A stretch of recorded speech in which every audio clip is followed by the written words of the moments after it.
30 second পক্ষান্তরে বিদ্যুৎ উন্নয়ন বোর্ড কিন্তু ব্লক করেছেন, চমৎকার ব্লক রচনা করেছেন সেখানে, কিন্তু খইয়ে দিল 1-5 পয়েন্ট। এবারে কিন্তু আবারও ম্যাচ, আবারও সেট পয়েন্ট। কি হয় এবারে কিন্তু চমৎকার খেলিয়েছেন আলামিন এবং শাকিব, চমৎকারভাবে স্পাইক করে কুইক অ্যাটাক শেষ একটা পয়েন্ট উপহার দিলেন। দলনায়ক সেট করতে পারেন, সজীব স্পর্শ করেছিলেন, তার বাম সজীব লেগে সার্ভিসে ছিটকিয়ে চলে যায় দলীয় অপোজিট হিটার।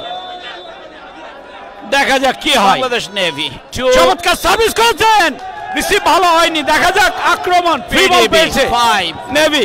কুইক অ্যাটাক আবারও কিন্তু আক্রমণ ছানাচ্ছে, সার্ভিস করেছিলেন। এবারে কিন্তু পিডিবি দেখা যাক আবারও নো মাইন ছানাচ্ছে কিন্তু বাংলাদেশ এবারে কিন্তু কুইক শেষ পর্যন্ত সেটটি কিন্তু সেখানে ছিনিয়ে নিল খেলোয়াড় নো মাইন দল। Jersey number 11 Bangladesh navy 38-36 point এই টুর্নামেন্ট। হোয়াট আ গেম, তরুণ হোয়াট খেলোয়াড়, a set, receiver wonderful attacker, set. চমৎকার 38-36 পয়েন্টে করে আসছেন থ্রু আউট প্রথম সেটটি ছিনিয়ে নিতে সমর্থ হলো বাংলাদেশ নৌবাহিনী। দ্বিতীয় সেটের খেলা শুরু হবে, শুরু হলে আমি আবার আপনাদের সামনে মাইক্রোফোনে আসবো। 6